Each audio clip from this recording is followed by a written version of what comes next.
What I'm doing, for those that can't see, is we're going to live stream this class on YouTube. Okay. Ladies and gentlemen, welcome. What I'm doing, for those that can't see, is we're going to live stream. Okay, I think it is live streaming on Zoom, right, on YouTube right now. I have no idea. You want me to look on my phone? No.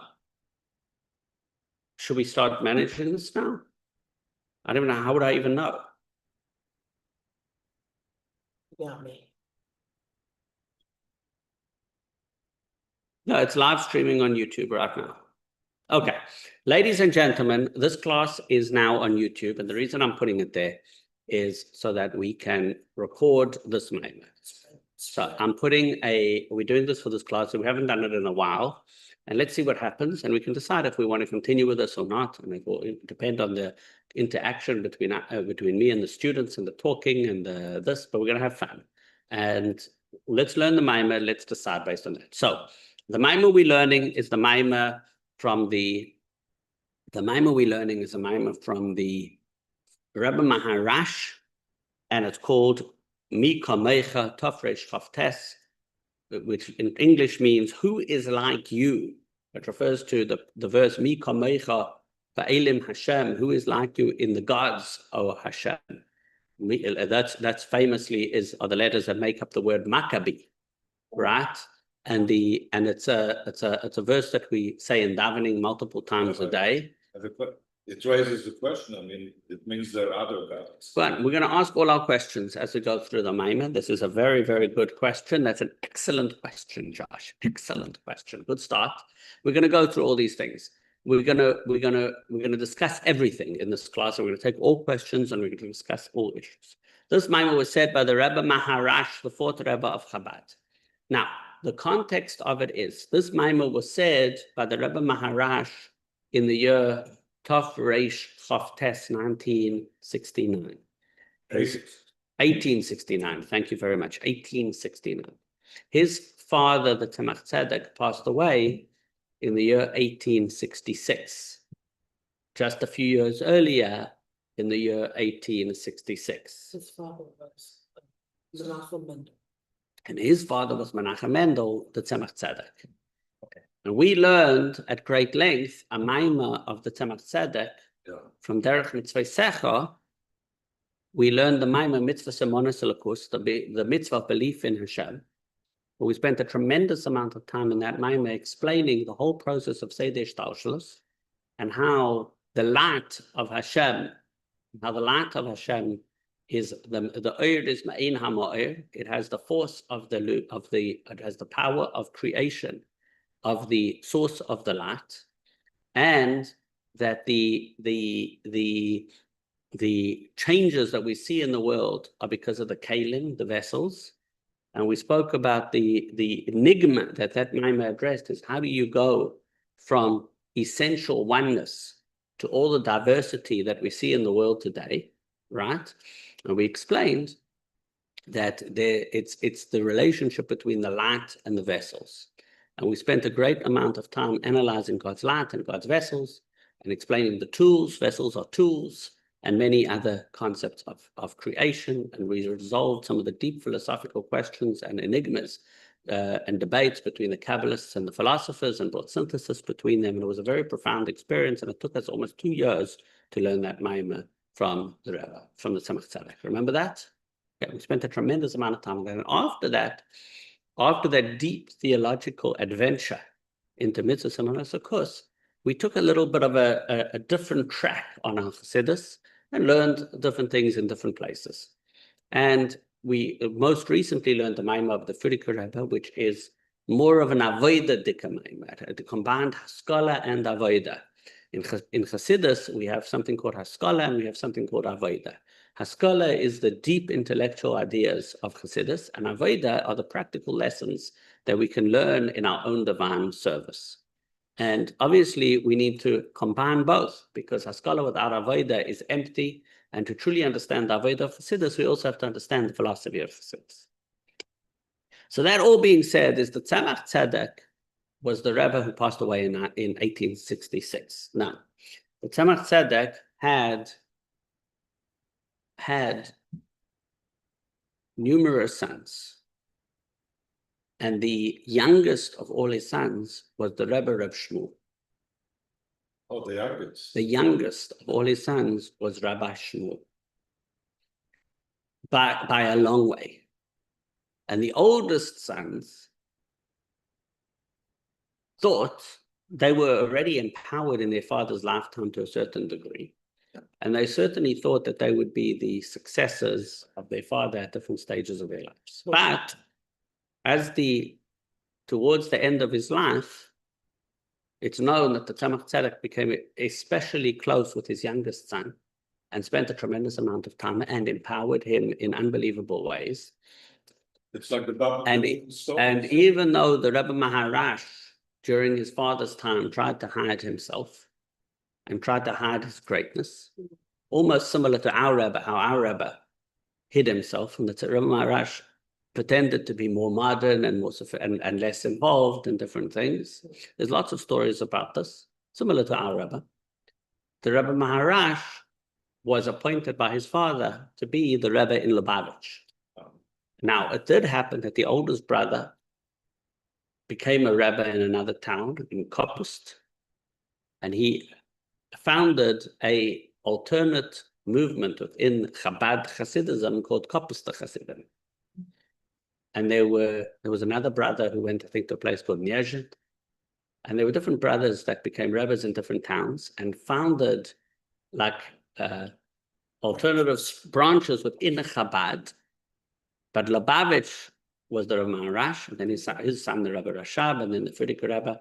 And today, all the other branches of Chabad are no longer with us, and everybody's sort of merged into Lubavitch Chassidus in the way we have it. Were they talking terms or they just? They were close. Some of their kids married each other. There was this. Sometimes the Chassidim made more politics. Sometimes they had hard times. A lot has been written on this topic. For those that are interested in knowing about this, you could probably find it. Some of it is, you can look online and you can find out more about this. But that being said, the Rebbe Maharash becomes the Rebbe in Lubavitch. And he's the youngest of all the brothers. How old was he? You ask a very good question. How old was he when he became Rebbe? So his father died in 1866. The Rebbe Maharash is born, I think, in 1834. He's born in 1834. So he is 32 years old. He's 32 years old. He's very young when his father died. His brothers could be 20 years older than him. In fact, his oldest brother was approximately 20 years old. And he is the youngest, he's a young man. And it turns out, as time goes on, we will see an incredible, incredible genius in Chassidus. And this Maimah, Mi Komecha, from Tov Reish Chaf Tes from 1869, is one of the deepest Mamarim we have in Chassidus. So he was already the Rebbe. And he's been the Rebbe now for approximately 3 years. And he delivers now a Maimah, which is like, and he teaches it and he writes it, a Maimah that to this day, the world still shakes from this Maimah, from the incredible depths and the novelty and the ideas the articulation of ideas that he has in this Maimah. Okay? And hopefully we'll understand the brilliance of the Maimah as we get through it. You're getting goosebumps already. So hopefully we'll understand hopefully we will be worthy to understand the profundity of the Maimah. So this is the Maimah we're going to learn, okay? And by the way, by publishing this Maimah, he establishes himself and it becomes clear we're dealing with the Rebbe, with the successor of his father, the Tzemach Tzedek. There's actually a cute story. There's lots of stories, but there's one cute story that comes to mind right now. Is once the Rebbe Maharash got into a little bit of a debate with his oldest brother. He's known as the Razah. Not the Razah. No, Shnei Zalman, I think was his name. I don't know. I'm blanking this minute. I need to have another cup of coffee, ladies and gentlemen. And then all the names will flow and all the ideas will, right, and the wheels will be greased. Yeah. And right now I've got you get it exactly. Right now we've got a sluggish machinery. The gearbox in my head is sluggish. Well, I heard the other day that they found some scientists, I think in Israel, they found that if you stimulate the brain with electrical signals, you do math better. Maybe we should try. I should put a box on my head to start stimulating my brain. I think it's an excellent idea. I think it's a great idea. Okay. I love it. Thank you. Can you buy me one of those things? Thank you. Anyway, ladies and gentlemen, so this is the Maimah of Rav Maharash. So the cute story is that once him and his oldest brother got into a debate, and the oldest brother said to him, he said, "Look, what are you already? You're the young kid." And Pipsqueak. you're the pipsqueak. Look, the pipsqueak's talking. Oh. And Gave him a slap. he said, so the young brother says to his oldest brother, he says, "You're older with your years, Ooh. but I'm older with our father's years." Ooh. Meaning you are the brilliant son of a young Rebbe, Oh, but I am the son of an older Rebbe. And I was raised by a wiser and older Rebbe, so don't mess with me. And in fact, the Rebbe Maharash is the one who becomes the Rebbe in Lubavitch and establishes the dynasty and passes it on to his son, the Rebbe Rashab, who passes it on to the Frierdiker Rebbe, who passes it on to our Rebbe. And we all know we are sitting in, yeah. we all know, we're sitting over here learning the Chassidus of the Rebbe Maharash. So we're going to learn a Maimah over here from called Tafel Shoftes. Now in the back, in the back of this book that we're going to learn from, there's a blurb. And I'm going to read the blurb at the back of the book, and then we'll go back and start reading from the beginning. It says like this: this discourse by Rabbi Shmuel Schneerson, the fourth Lubavitcher Rebbe, revolutionizes the age-old notion of monotheism. That is, that there is only one God. Supported by Talmudic and Midrashic statements, the discourse demonstrates how not only is there no other God besides him, there is nothing besides him, literally. The only thing that truly exists is God. The masters of Chabad Hasidism wrote and frequently repeated discourses designated for the purpose of mystically cleansing the air, the atmosphere. It was the present discourse that Rabbi Shmuel would often review for the purpose of purifying the spiritual environment. Okay, let's go now to the beginning of the Maimah, which can be found in our books on page 81. And if you don't have a book yet, we'll have one for next week. So what was the first thing about that is? 21. There's an introduction for a few pages.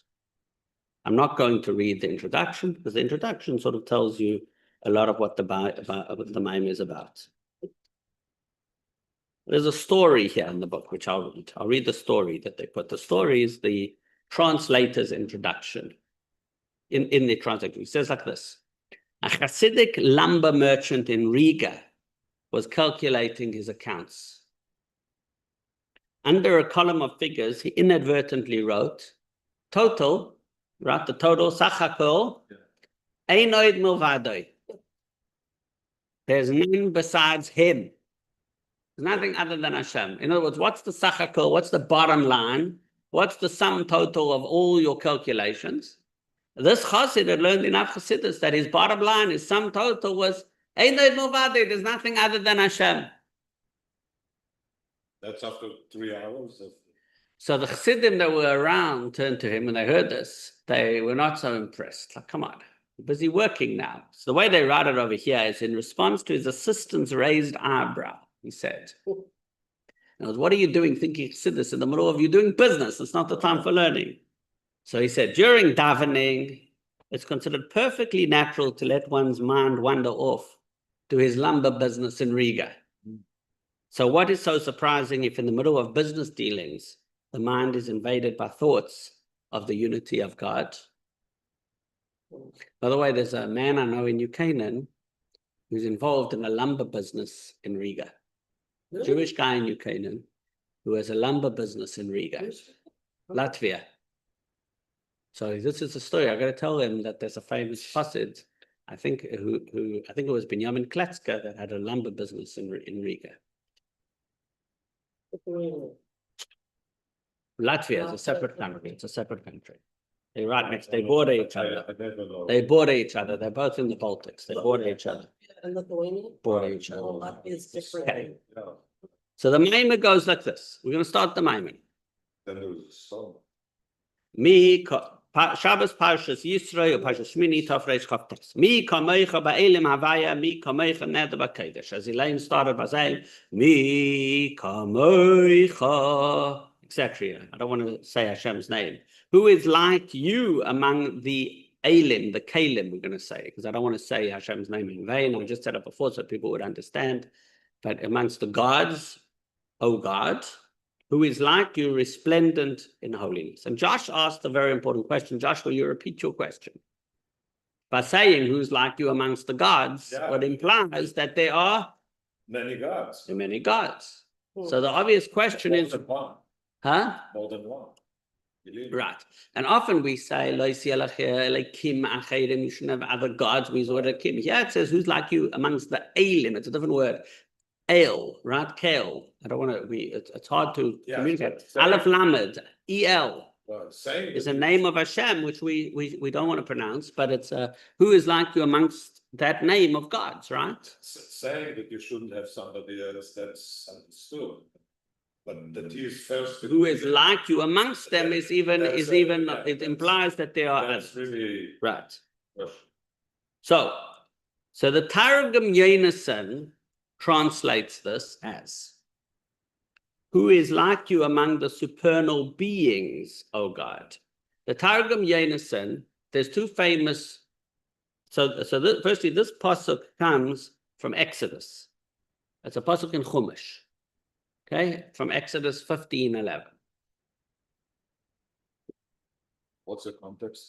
So let's look it up. Let's look up Exodus 15:11. Let's go to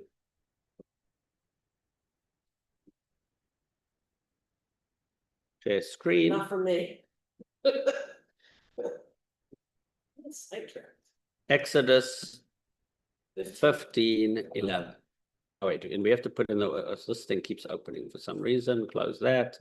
15:11 Chabad. Okay. I'm gonna put this up here. That's interesting. Can you make the letters bigger? It's in Parshas. Oh, I know where it is. It's in the Song of the Sea. Oh, It's in the Song of the Sea.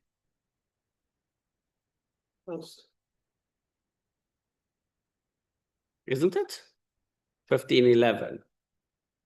That Miriam said? I'm in the wrong chapter. Oh. I'm in the wrong chapter. Oh. Never quicker to get the book, Elaine. It's always quicker to get the book. Here we go. can you, Oz Yashir. It's in the Song of the Sea. can you enlarge it? Who is like you among the powerful, O Lord? Who is like you, powerful in the holy place, to awesome for praises, performing wonders. You notice over here how in the translation over here they say among the powerful. That's how they translate it. You see that? Uh-huh. But the word in Hebrew is Aleph Lamed, which is a name we use for God. So let's Rashi. Let's look at Rashi first, even though this The translation does already. translation always does interpretation. Every translation. So Rashi says like this: among the Elim, among the strong and the powerful Ele of the land, he took away from Ezekiel my strength. Yalusi, hasten to my assistance. So Rashi, this translation follows Rashi. Rashi points out that in two places in Ezekiel and in Psalms, the word El is used for strength.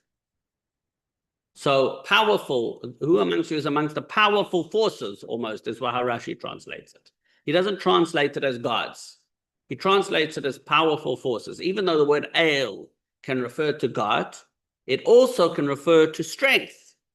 As you see in Ezekiel, it says, "Va'es elei ha'aretz lakach," he took away the powerful people of the land. We had this verse in another one of our Mamorim.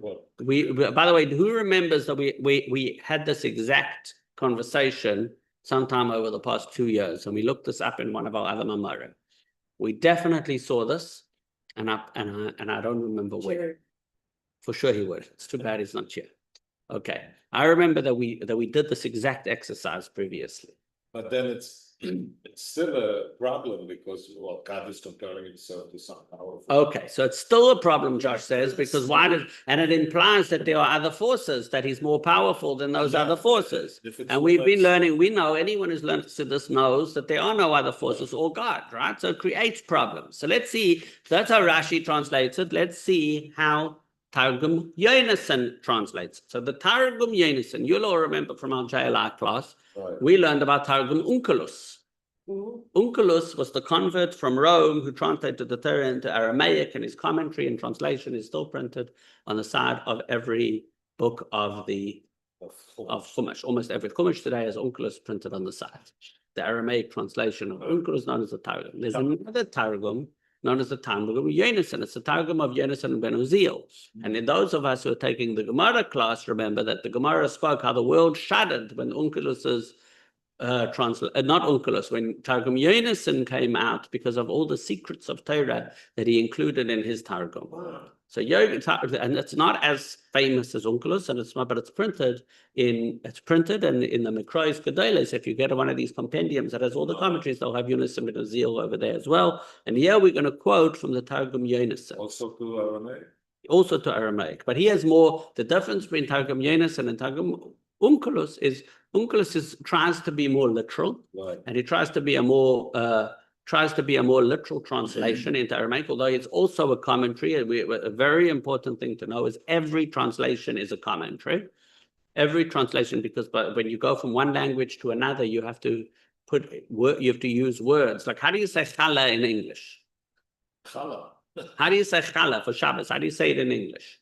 Oh, Come on, I need an English word. bread, Bread, is challah bread? no, No, but that's the translation. That's the problem with translating. Anytime you want to say, how do you say l'chaim in English? You don't just read. How do you, come on. How do you, to life, l'chaim, to life, it can't compare. Well, I had the discussion with Gila. She used in one of her articles about mathematics, she used the example of the donkey stick. So we started to talk about it, and we said, well, it's not a donkey, it's a she donkey. So then we looked up the translations, and it's a problem. They all translated as a donkey, as a male. So we need to look it up. We need to examine every story and everything. The point is, we're not going to talk we didn't come here to talk today about Bilam's. Donkey. she don't.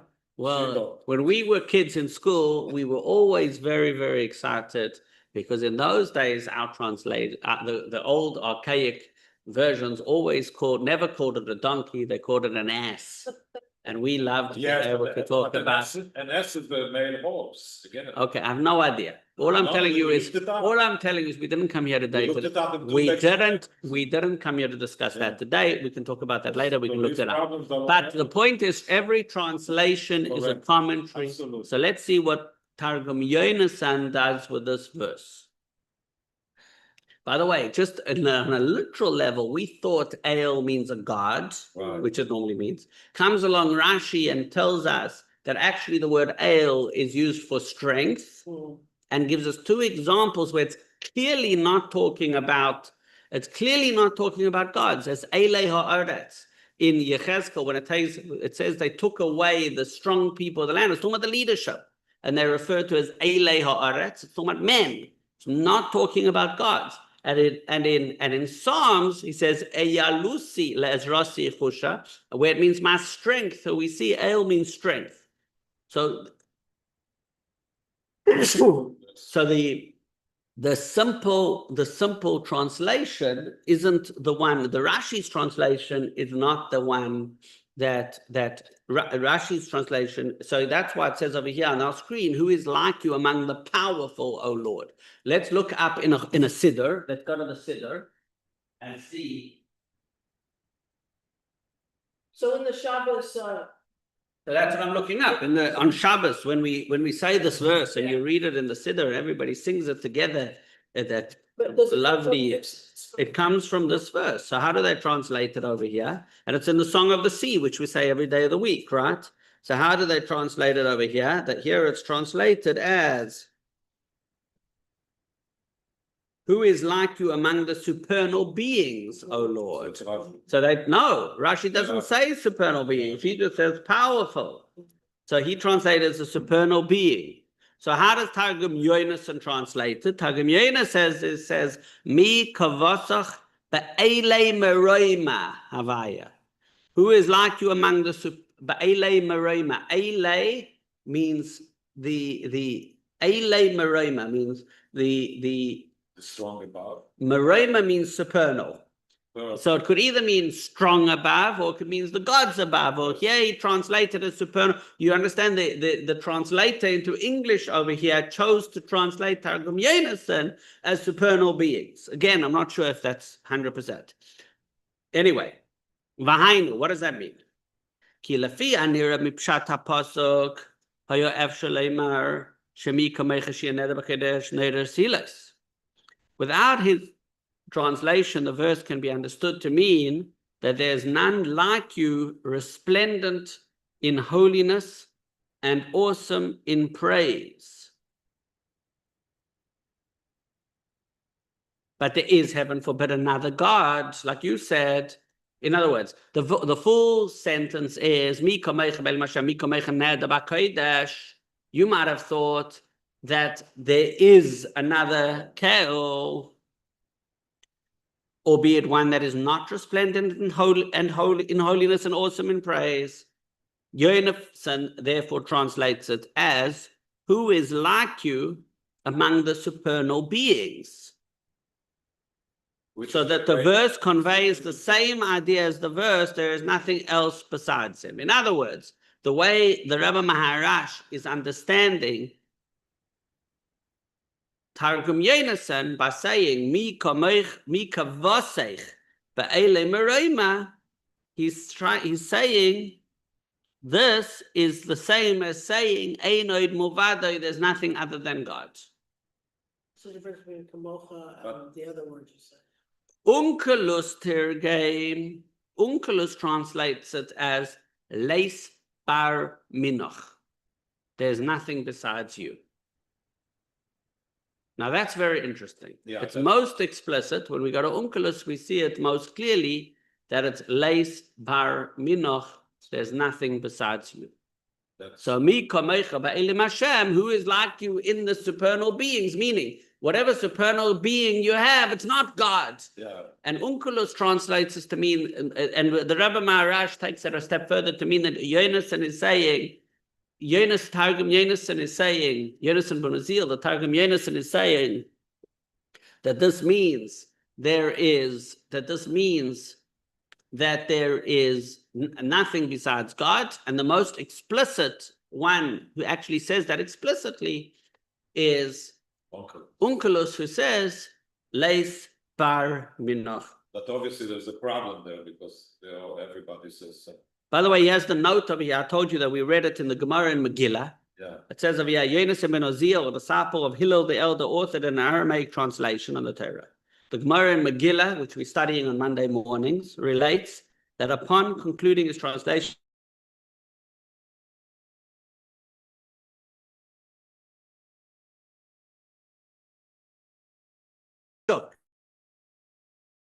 my secrets to mankind. Yeah.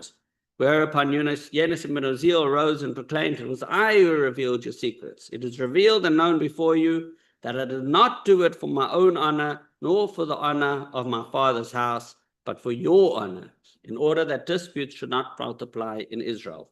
He wished to continue and translate the Ksuvim to the third section of Tanakh, the Ksuvim, but a heavenly voice called out, enough. It was too much. Especially since in the Ksuvim, I think we learned in the commentaries of the Gemara that you have Daniel. And Daniel tells you the calculations of when Mashiach is going to come. And anyone who ever read the calculations in Daniel, which I recently did, will know that it's almost impossible to calculate. It's very hard to figure out what Daniel's actually saying. But if Yonasan ben Uziel would have said it, he would have told us. We would have also, that's one interpretation of why it was so important that Yonasan ben Uziel doesn't translate everything. Although Yonasan ben Uziel translates into Aramaic and Daniel is written in Aramaic, but I think actually those sections of Daniel might be written in Hebrew. Yes. Because there's some of Daniel's in Aramaic and some of it is in Hebrew. How do we know what? How would he know that? How would Jonathan know? How would he know how to translate Daniel? Was it something he was connected? Okay, a good question. If I would be him, I would understand. As one of the great philosophers once said about Hashem. Okay, you're with me? So what we see for sure is while Yonasan ben Uziel is a little bit less explicit in this, it seems that Targum Onkelos is very explicit that he translates this verse, who is like you, with the Elim Hashem, to mean Einoid Movade, there's nothing other than God. It's like the Zohar. It's Now comes along the Rabbi Maharash and asks one of the most important questions. Okay? And he says, and at first glance, Einoid Moven, it's not understood. How could we say there's nothing other than God? How can we say there's nothing other than you? Leis bar minach is what Onkelos, quoting the words of Onkelos. How can we say there's nothing other than you? Does it not say in the beginning of the Torah, Bereshis bara Elokim, that Hashem created the world? And we see the Torah says that many things were created. How do we know there's a world?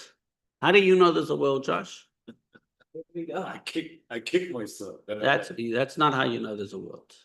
How do you know there's a world? Josh says when you smack yourself in the face, you know there's a world. That's not how you know there's a world. You know there's a world because the Torah says Hashem created the world. Okay, so now we're coming up with a very, very important thing. This is the crux of what the whole Maim is about, okay? I'm very excited to learn this Maim. Okay, so let me tell you a little bit of background. I have a friend who is an author, he's a scholar, and he's an academic,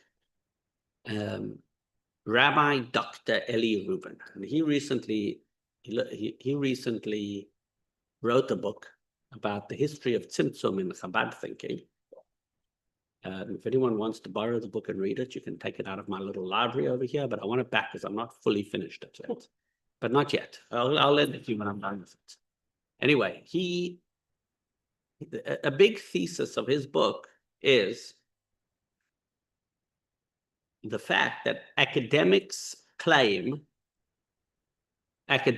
many academics that claim that the Chassidus of the Alter Rebbe and the Mitter Rebbe and the Tzemach Tzedek was acosmic. There's a term in philosophy, they use a philosophical term, and that term is acosmic. Cosmic means there's a world. Oh, Acosmic no would world. mean there's no world. I took philosophy, a course, and they convinced me there was no world. There you go. So and now it's never been now it's never been the same. Okay. So when I was a kid, we would ask in Chabad, I don't know what kids talk about in other places, but a common question and thing that Chabad kids debate, and it was a question my brother used to say to me, how do you know you exist? Maybe you're the figment of a higher being's imagination. Okay? Now, we have learned at great length in Chassidus, we've spoken at great length about the world is really the speech of Hashem, the constant creation of God. And without the constant force of creation, the world wouldn't exist. Remember that? Yeah. And we've learned that really Tzimtzum has Hashem, and in reality, Hashem is everywhere. And we've learned this verse that says, Einoid Movade, there's nothing other than God. All the time. We've learned this and we've spoken about this many, many times. And therefore, we have scholars have suggested that what this means is that according to the teachings of Chabad Hasidus, the fact that you see a world or feel that there's a world or hurt when you bump your head is only because of the tzimtzum, and the tzimtzum shouldn't be taken literally. And the tzimtzum is only, the world is only, to quote a philosophical term, an achizas ha'enayim, an illusion. And in reality, there is no world, there's only Hashem. And therefore, scholars have suggested that Chabad Hasidus is acosmic. That in Chabad Hasidus, ultimately, we think there is no world. Now, while there may be Chabad scholars who have suggested this, the truth is, within Chabad, it's generally understood that there is a world. And we know that there is a world. How do we know that there's a world? How do we know that there's a world? So the best proof that there is a world is the fact that the Torah says, Bereshis bara Elokim et hashamayim v'haaretz. The Torah tells us about creation. Hashem created a world. If Hashem created a world, there is a world. And that's what the Tzemach, that's what the Mitzvah, not the Mitzvah, not the Tzemach Tzedek, but that's what the Marash says over here, is how could we say there's nothing other than God if the Torah itself says that Hashem created the world? So wait a second. Wait. So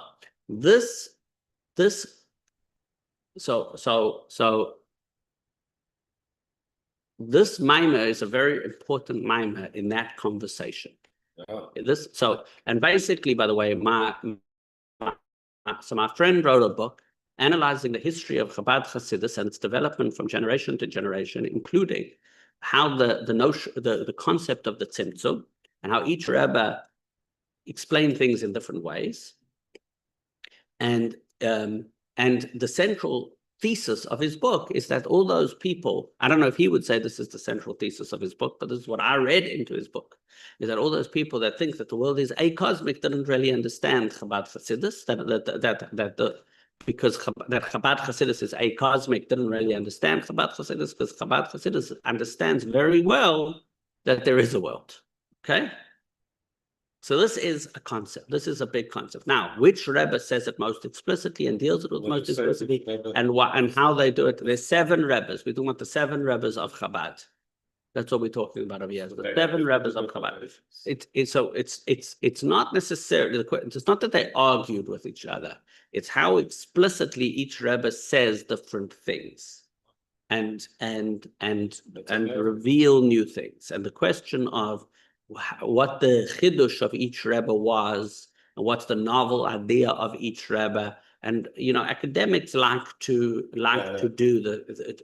study the history of ideas, and that's part of what this is. So in that chain and topic, so this maimah is a very central maimah in the topic. You with me, everybody? Any questions or comments from the folks at home about this? Yes, I have a question. question. Or a comment? Can I ask a question? I can't see you very well, but I can hear you. Wait a second. Let me turn off the share over here, and then you should be able to see a bigger version of me. Now I see. Thank you. Easier to talk to you when I can see you. I'm Bad enough being in a computer. But anyway, my question, the thing is, I don't know if you want to get into this right now, but I have to say there is a world, what does that mean? We have to define what, to say there is a world doesn't mean very much unless you define what do we mean by is, and in what manner does it exist, because there are schools of thought that differentiate between that. You could say something exists, but does that mean it's real? So then you have to define what does exist mean and what does real mean, Rachel wants to know what does real mean. I would say you're right. Also, what does exist mean? What does is mean? Right. Yeah. That's each thing. Language becomes very, very important in this topic. Language becomes very, very important in this topic. So we're not answering questions here now. We're not quite answering questions. We're sort of laying the groundwork for a conversation that we're going to be having over multiple weeks as we study this maimah. But Rachel, you're 100% right that we're going to have to define the term real. We're going to have to define existence. We're going to have to do a lot of work in all these things. Yeah. So my question was related to that, because You said, we know we exist because Bereshit bara. Do we really understand the words properly? Right. We have to understand what the pasuk in Torah means. We have to understand everything. Right. Good. So all these things are going to be central to our conversation as we go through this moment. So the question he asks, how can it be said that there's nothing else besides you, Hashem, when it's written in the beginning God created, which implies that many things were created during the 6 days of creation. Okay. Ladies and gentlemen, that is where we're going to stop today. That's where we're going to stop today. Wow, it looks like It's an opening statement, discussion, a little bit of background. We got a lot of study ahead of us. I don't know how long this Maimah is going to take.